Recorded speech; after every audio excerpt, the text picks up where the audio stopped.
Hey, Successors, before we get into the show today, I'd like to tell you about my new book, Indulge Your Affirmative Motivation Within, 25 Motivations of Personal Development and Life Success. If you're struggling to stay motivated or just need a little boost, check out the ways that I've stayed motivated over the last few years. Go ahead and go over to Amazon.com and grab yourself a copy. That's Indulge Your Affirmative Motivation Within, 25 Motivations of Personal Development and Life Success. Get it now. On with the show. Success. Media. Network.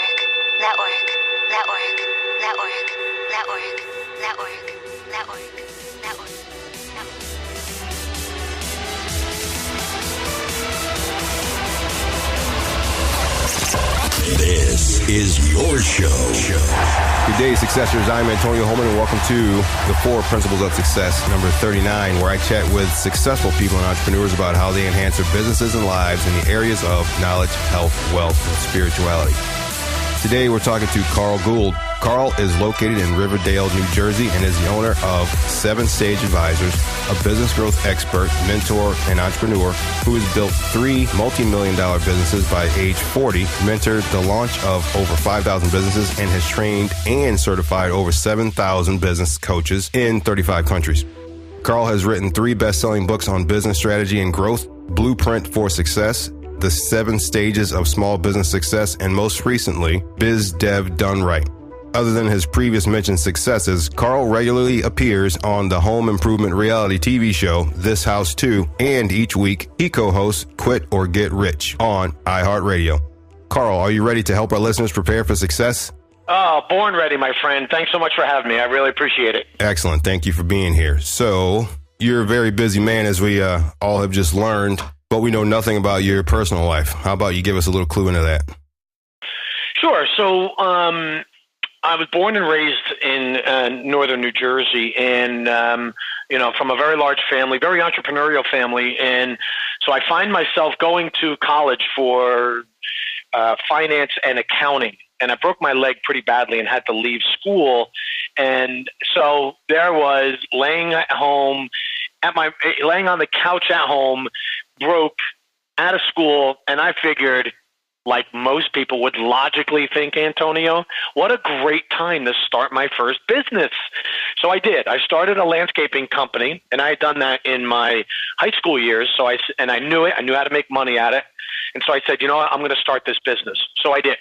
That business doubled every year for 5 years, and then I sold it in 1992. And then I started a construction company, residential home building, real estate development. And I grew that business and sold that business in 2004.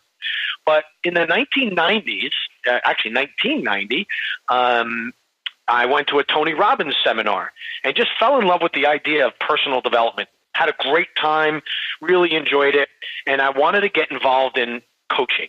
I thought coaching was awesome. It's very rewarding to help people achieve their goals and their vision for themselves.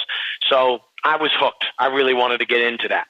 So all through the 90s, I was doing life coaching and results coaching for Tony Robbins, Ken Blanchard, Stephen Covey, the Dale Carnegie principles, doing all sorts of performance and leadership and life coaching all through the 90s. In 1996, I hired a business mentor to show me how to grow my business. And, I was in construction, so our mantra was to hang up the hammer. I wanted to hang up the hammer and started to, run the business and not let it run me. But then after a while, I said, you know what? I'd love to take all of my coaching skill. I've been doing it for a decade now, and my entrepreneurial background. And even though I was 35 years old at the time, I've been an entrepreneur for 18 years. I've been at it for a while. So I combined the two, and I said, you know what? I'm going to launch the business I have today, 7 Stage Advisors.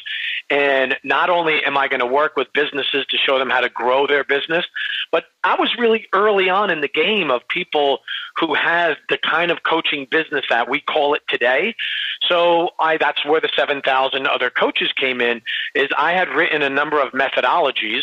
And so I started to train and accredit and certify and franchise coaches.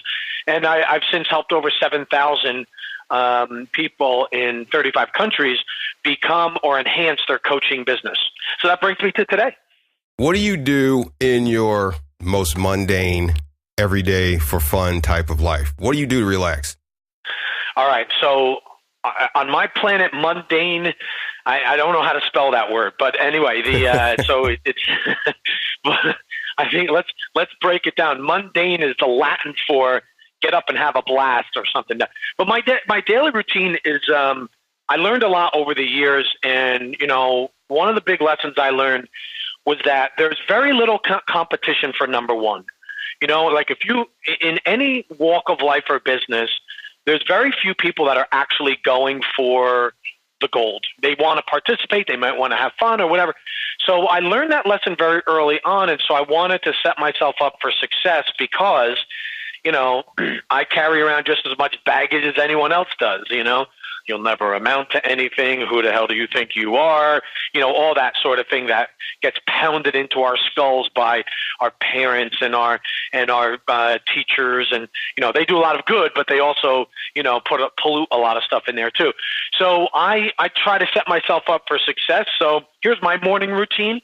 When I get up every morning, I have spoken all of my goals into an audio recorder. So I go into the bathroom, put the water on, and I play back a 9-minute rant on my goals. So my bucket list items, what am I trying to accomplish this year? All of my incantations and affirmations. And the thinking is I want to fill my cup up with positive thinking. And so that takes about 9 minutes. I know that because that's how long the recording is. So I take a shower, do my thing, and I'm listening to me read back my goals. So it's not taking me any extra time, and it's reminding me of all the things that I'm trying to accomplish that day. And then I make sure that I plan out my entire week in advance, so I know what's going to be happening each and every day, and I'm advancing the roles in my life that I like to. So that's how I kind of set myself up for the day. But a day in the life of what I do is, in 1996, when I was at a personal development seminar, I created a life plan. And to that point, I had been in construction, in landscaping, a very local community-based business. I was still, I just turned 30, and, I'd never really left. I'd forget leaving the country, but I'd never barely left the state of New Jersey. And I wrote one simple phrase that kind of has turned into where I'm at now. And I wrote, I want to be paid to play all around the world. Now, I had no idea where that came from. I had no idea how I came up with that. I had, been to Jamaica once and Canada once, and it almost doesn't count as leaving the country because you didn't even need a passport to go to those places at the time. And but that was it. And I'm paid to play all around the world. I've never seen the world, and I don't get paid to play. I work my ass off. So, but I wasn't sure how I was going to do it, but I did construct a life plan, and it's led me to where I'm at now. So I do a lot of remote consulting. I do travel to about 12 to 15 countries per year, and working with small to mid-market companies and entrepreneurs that are growth-minded, how to get to the next level. So a day in the life of me is I will work with anywhere from 5 to 10 entrepreneurs in a given day, be it in small groups or one-on-one, or if I'm working, face-to-face with a client. Some of that will be virtual. Some of that will be video chat. Some of it will be in person. And I also do a fair amount of public speaking. So I speak anywhere from 3 to 6 times per month, and I speak to entrepreneurs, CEOs, and high potential and high performing teams from companies. So it's my week is a blend of keynote speaking, training, one-on-one or small group coaching, and consulting our clients. So I get that pay to play all around the world thing going on. You are incredibly busy, and your preparation, your daily preparation is pretty hardcore. I really admire that. That's good. A lot of people lack focus, but you seem to have it locked down pretty good. Oh, well, thank you. It's, you know what it was? It's just been, I found something that worked. I kept doing it. Then I stacked something else on top of it that worked, and I kept doing it. So that's been my formula. If it works, keep doing it. If it doesn't, find something else that does. Keep it really simple. Life is flying by so fast anyway. So you know what? If it didn't work yesterday, it's all right. Tomorrow we'll work it out and we'll make it work the next day. Yep. So what inspired you to even get into business growth hacking in the first place and creating 7 Stage Advisors? Well, so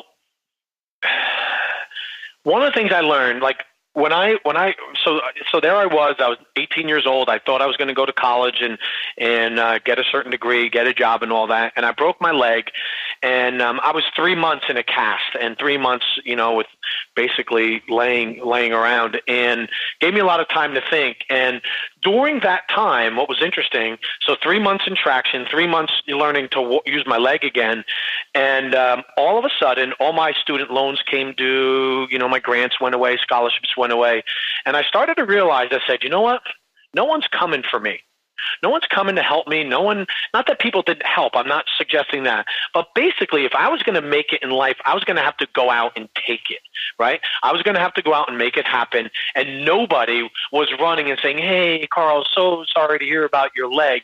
Let me put this amount of money in your bank account. You just take as long as you want to recover. And you let me know if you have any bills. I'll take care of them. That wasn't happening, right? And so when I started my business, I found that was kind of my key.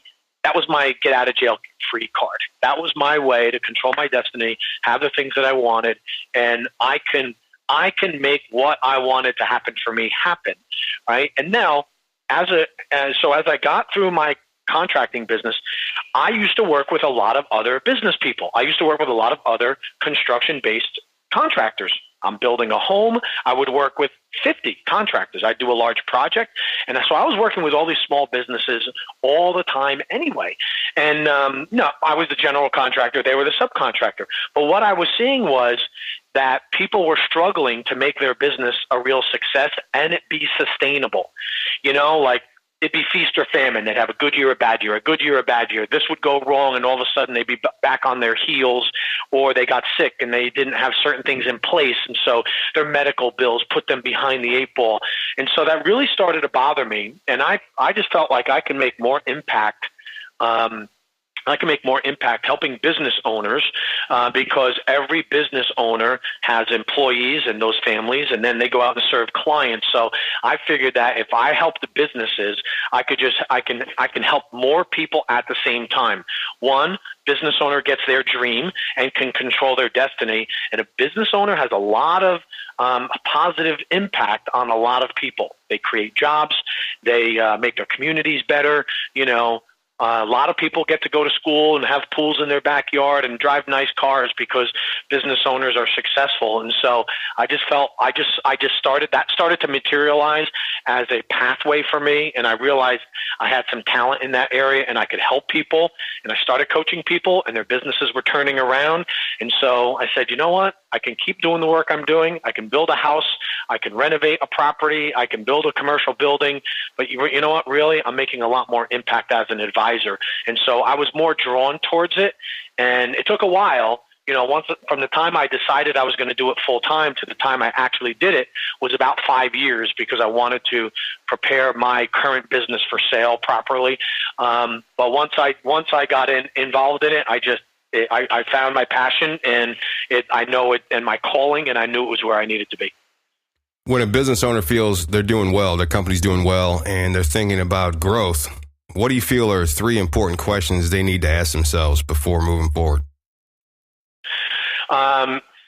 So if they're in growth mode, it doesn't seem like it in the very beginning, but it's when they can possibly be at the most susceptible.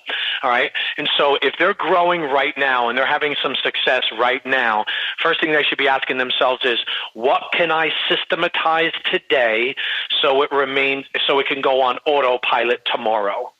What can I systematize today so I can go on autopilot tomorrow? Okay. Number two, the second thing. So if you think about it, I just nailed this great project. I sold it. I got the right price. I got a good terms and conditions. Cool. So let's systematize that sales process. So not only you can do it, you can now teach somebody else to do it tomorrow. Right. You need to leave, as a CEO, you need to leave the wake of systems behind you. Right. And then you can plug talent into those systems. That's number one. Number two is a percentage of every dollar that comes into your business has to be set aside for two things. One, profit. So profit first accounting. There's a number of ways that you can manage your finances. One of them is have the money come in, pay all your bills, and then whatever's left you keep for yourself. But as we've all learned, every financial advisor teaches us this, is pay yourself first. So, if a dollar comes in, set aside, 3 to 7 cents of every dollar aside for profit, and just put it in a totally separate account and segregate it. Second account you need is something we call the balance sheet builder. Okay. Now, Antonio, I had when I was doing research for one of my books, I sat down with a number of accountants. Okay. You're going to love this answer, right?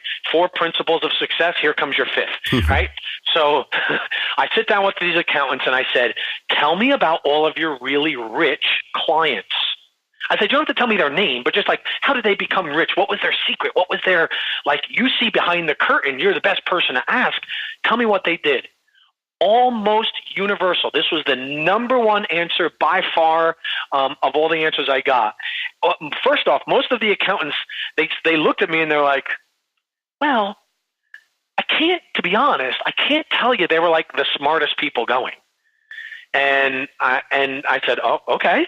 So how did they become rich? And they said, well, they were good and diligent and persistent and ethical people who ran their businesses. But I got to tell you, they just set aside a little bit of money each year and, eventually bought the building they worked in. And then, the building across the street came up for sale and they bought that over time. And then, they invested in a couple of insurance policies and then, they invested into a business around the corner that they helped stabilize and grow. So, when it was time for them to retire, they had 5, 10, 20 million or more dollars worth of assets. And, they seemed awful smart at the end, but I got to tell you, it was just, they put a little bit aside each and every year and they built their asset base. And so most business owners, they think of their profit and loss statement, right? So I apologize for using too many accounting terms here, but basically they say, how much money can we make and how much can we minimize our expenses to make a profit? Well, so obviously we want to maximize our profit, but the second thing you should do, and do it immediately, is set aside a little bit of money of everything that comes in, 1 to 3%, 1 to 3% for what we call balance sheet building. In other words, building assets. How do you buy either real estate, invest in other businesses, or put away money for like retirement programs or insurance policies, things that they're assets that will start to work for you after a period of time. So that's the second thing that they should be asking themselves is, if you think about it, you and I, we're not working for today. No matter what happens today, you're going to be able to eat your next meal. You've got what you need in your life already. When you go to work today, you're not working for today. You're working for some future time when you probably can't work. You know what I mean? Mm-hmm. Like you're fine today. And you know what? And if you lost your wallet and somebody took a bunch of money from you, you know what? You'd go to work tomorrow and you'd make that money back. So you're really working.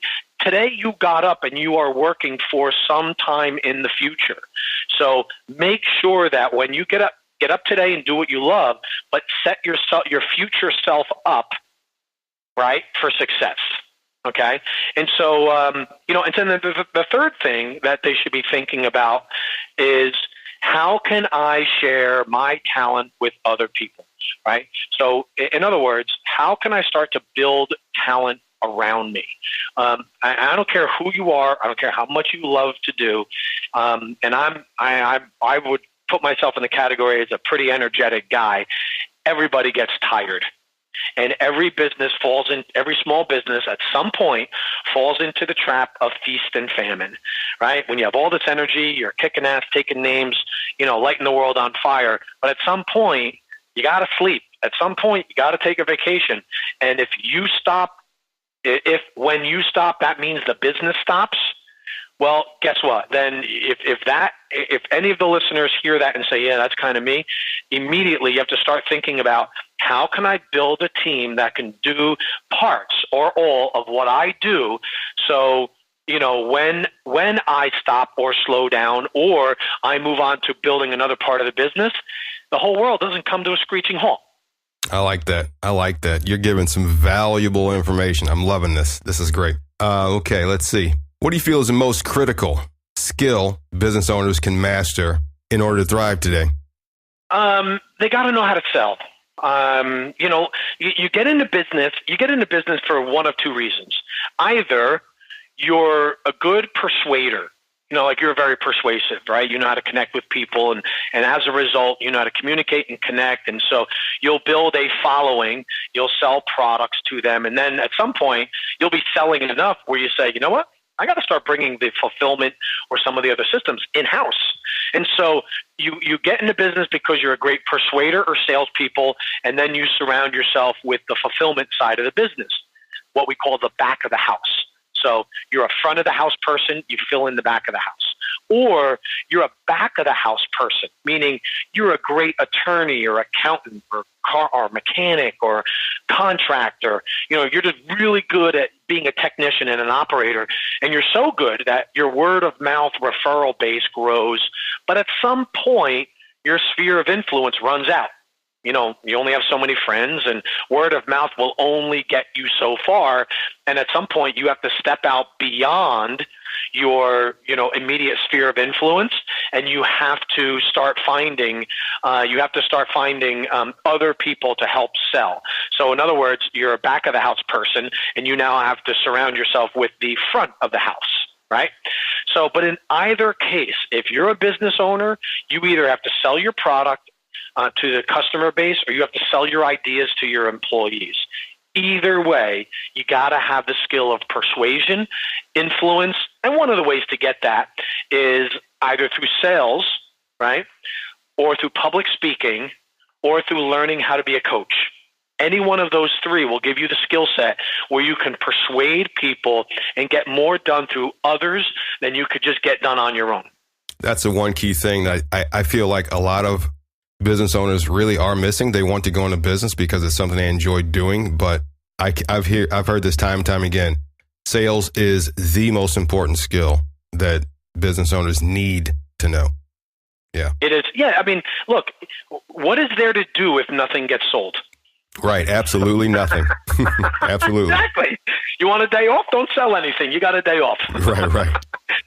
You sell something, you've got a job tomorrow. I mean, it's just the way the world works. I mean, that's just it. And so you just gotta recognize that if you're in business, you're in the selling and marketing business. No matter what your product or your widget or your service is, you're in the sales and marketing business. What do you feel was the one thing that was the hardest for you to overcome in your business, but you've since conquered? And I don't know if I've conquered it, but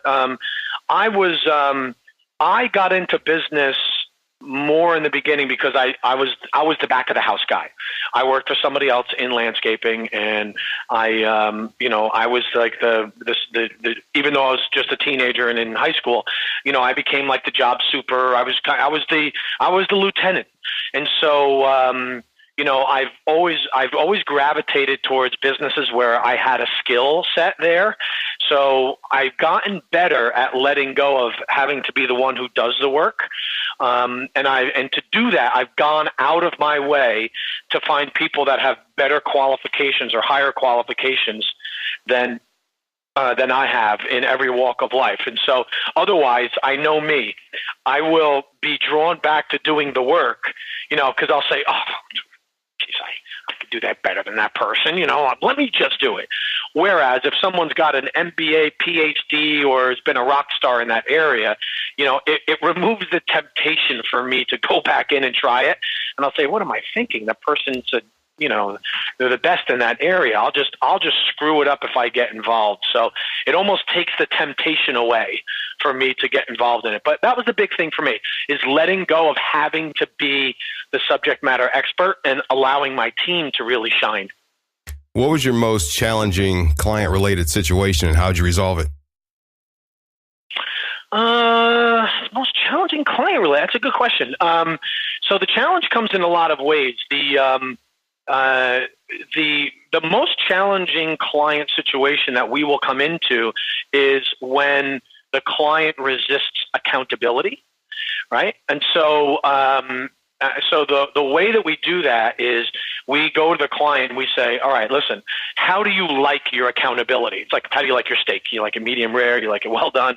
And in the beginning, I won an award in the 90s as a coach because I was a real hard ass when it came to accountability, and there was a very high profile. I'm not going to say the name because you'd all recognize it, but there's a very high profile executive that I was working with that had gone through like 5 different coaches, and then I got him as a client. And first thing he said was, "Well, you coaches, I go through them left and right." And I was able to help this person, but I was known as a very hard ass for accountability. And what I've learned is I've learned to serve it in different ways now. So some people like a pat on the back, some people like to be cheer-led, some people like to be, you stick to the positive, and some people like to get their butt whipped, Mm-hmm. But I only had one way to do it in the beginning, so I had to learn that there are different ways to motivate people, and not everybody gets motivated the same way. Because as a coach, really, it's a very intimate relationship, meaning the client will open up to you and really share a lot with you. But at the same time, that relationship, if it doesn't have accountability, is doomed, right? So as a coach, my number one task among anything is to get you to take action and hold you accountable. So I had to master that skill, and I didn't, and I and my team, we didn't have it fully in the beginning, but now we're much more well-rounded in how we deliver accountability. What do you feel is your one biggest business triumph today? Well, I'm proud of the fact that, only 4% of businesses ever reach $1 million in revenue. 96% will never get there. I've done that 3 times, and so I'm very proud of that fact. But I got to tell you, I think the thing I'm probably most proud of was re-engineering my business life in the 90s and early 2000s so I can be doing the work that I'm doing today. And the reason why I say that, Antonio, is when I decided I wanted to have the business I have today, this business didn't exist. Like, the job just didn't exist. I mean, there were coaches and there were coaching practices, but to have the business the way, a coaching business and a consulting business is set up today, just flat out didn't exist at the time. And when I told everybody I want to get out of construction and go into coaching, and the main question I got was, what sport are you going to coach? Right. Right. No, it's not a sport. Let me explain. It's, I'm going to work with you. I'm going to be like your personal trainer for your goals. And they would look at me like, huh? Yes, after they would fall on the ground laughing, and you'd have to help them back up. Yeah. Right. You're absolutely right. I can't tell you, when I first started, I used to do a lot of trade shows, and people would come up and say, coaching, like, explain. And I would explain, and I would have a percentage of people just stand there and laugh. And I'd be like, no, I'm serious. This is like an actual job. They're like, they're laughing like, you're screwing with me, right? I said, no, it's an actual job. It's people actually do this. It's obviously come a long way since then, but you're absolutely right. I got laughed at a lot. Yeah. And a lot of people really don't realize that we all need coaching. The coach needs a coach. It's all a matter of personal human growth, to get to our own personal success. And that takes help. Nobody can do everything alone. There's no doubt. And the more, we're seeing that more and more with roundtable groups opening up and mastermind circles and, other like-minded chat and support groups, Facebook groups and LinkedIn groups, Yahoo groups.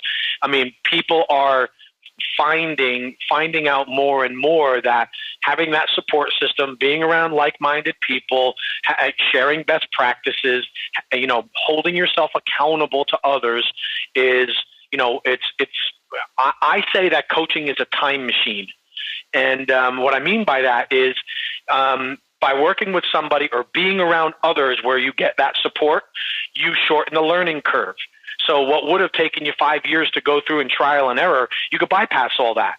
And you could take somebody else's 5 years of trial and error and you could get straight to what worked, and you've propelled yourself 5 years into the future overnight, So much different way of thinking now than there used to be. It used to be like coaching was there was something wrong. Now it's like, no. A coach should be part of my team. That just like I have other advisors, I should absolutely have a coach. So I agree with you totally. Absolutely. Hang tight, successors. We'll return to our conversation with Carl Gould as well as quick success after a word from our sponsors. Podcasters, want more listeners? Check out promosharecast.com and join the community today. That's promosharecast.com. Join today and get the first month free, and you'll also receive 50% off for a lifetime membership. Sign up today. promosharecast.com. Are you a tense, tired, busy person who works day in and day out who tends to lack the proper sleep and energy? Using modular supplements, health-related articles, recipes, life hacks, and more, Bellison can help. With quality as high as Bellison, you're buying from a company that cares about the environment and only uses premium vegan supplements. That's Bellison.com. Want to learn how to cook healthy, exercise, and meditate in just 30 minutes a day? Bellison.com. Want to feel healthy, energetic, and focused like me? Bellison.com. To receive a 10% discount at checkout, visit Bellison.com with the coupon code THE4POS. Visit Bellison.com now. That's BELISAN.com. Compassion and quality without compromise. Bellison.com.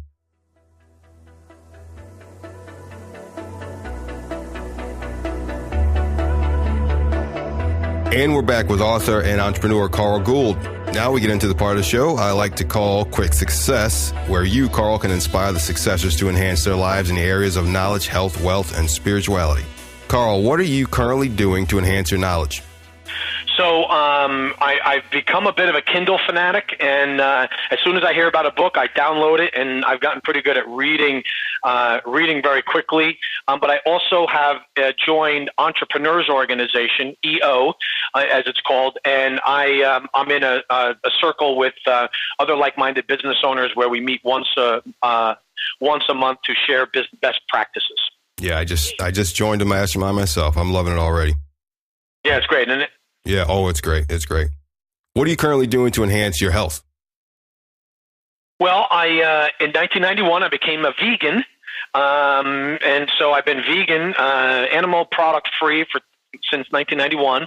And recently, though, I went gluten free. And that's made a really big difference. And I've gone to, here's my formula. At least one smoothie a day, one small meal, one regular meal. So I found that little balance has worked. So those are the things I've been doing to enhance my health recently. Sounds great. I'm vegan too, 8 years so far. All right on. Yeah. What are you currently doing to enhance your wealth? So I do the balance sheet building. So I set aside a certain amount of money every month, but I've done something, it's a little known strategy called DRIPs. And a DRIP is a dividend reinvestment program. And what that means is most big companies can sell stock directly to a person. And it's like you call them up and you say, I want to do a DRIP. And you just say, take $100 a month and buy however many stock you can each and every month. And so it's like a saving plan with interest. And so what I've recently been doing is signing up for a number of DRIPs with large companies. So, you pick the one you want, IBM, Disney, Microsoft, Apple, whatever, and you could buy it directly from them. And I'm building my wealth that way. What are you currently doing to enhance your spirituality? Spirituality, spending more time with friends and family. So I'm taking more time that way. And especially when I travel, I'm going out of my way to spend time to actually take in and enjoy the local flavor, the local nature of wherever I'm at. And I'm enjoying it in a way that I just haven't enjoyed it before. And I'm actually slowing down a little bit in order to do some hybrid versions of yoga and Pilates, so I can, my form of meditation, so I can advance myself that way. Are there any modern technologies or apps that help you achieve success? I use something called the Piziz, which is a guided meditation app you can use. It used to be a device, now it's an app. I also I use on my Galaxy Note, I use the journal feature, the journal app, so I can journal electronically and come back. So it's not, I know a lot of people have note-taking ones, but I have found going electronic and having that availability, everywhere I'm at in real time, either on my phone or on my tablet, has been great for me. Yeah, technology is wonderful. I do the same thing. What new thing, book, activity, technology, or skill are you really excited to learn and dive into?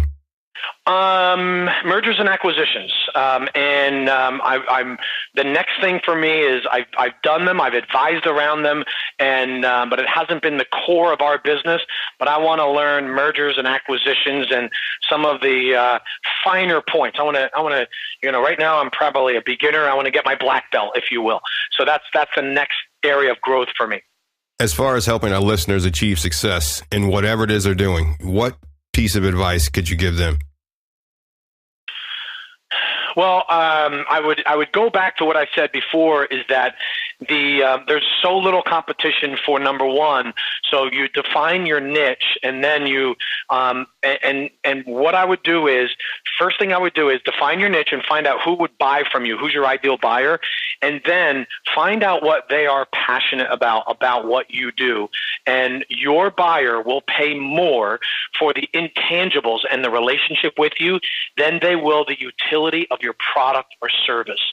So Starbucks figured out how to charge you $3 for the experience and $1 for the coffee to get to a $4 cup. So, your clientele will pay more than you think for your product and service if you really tap into what is passionate. So take the top 5 complaints about your industry, make a list, and then promise your customer base that will never happen to them if they come over to you and work and be your customer.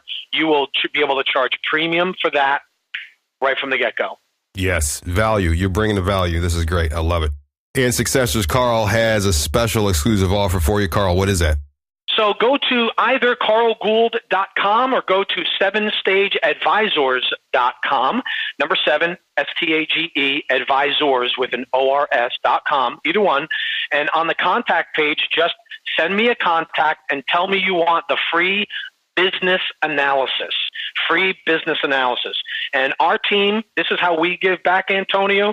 We will spend up to 2 hours with you. We're going to walk you through a 4-page process, and it's going to end up with you walking away with 5 growth opportunities for your business.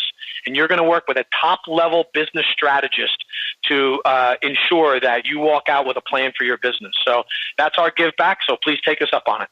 All right, you heard that, Successors. Go to carlgould.com on the contact page and let them know you want the free business analysis. Carl, how can our listeners connect with you? So I love it if our paths would cross. Again, go to carlgould.com or carl@carlgould.com. That's my email, website, and Twitter handle, all the same. So carlgould.com website, @CarlGould is my Twitter handle, and Carl@CarlGould is my email address. Whatever works for you, contact me, and we'll figure out a way that we can help each other out in our lives and in our businesses. Finally, Carl, what's your definition of success? My definition of success is is really whatever puts a little bit of extra energy in your step and also helps out those that are around you. So most people don't have a definition for success, so you need to define it, whatever it means for you, and passionately and absolutely relentlessly pursue it. So if you're on that relentless pursuit of what is meaningful to you, I would call that a successful endeavor. Successors, I hope you've enjoyed my conversation with Carl Gould. Please check out more successful free content like this at the4pos.com, as well as rate and review, and don't forget to subscribe wherever you find your podcast. Thanks for listening, and prepare for success. Thanks, Carl. Oh, thanks so much for having me. This was a blast. Appreciate it.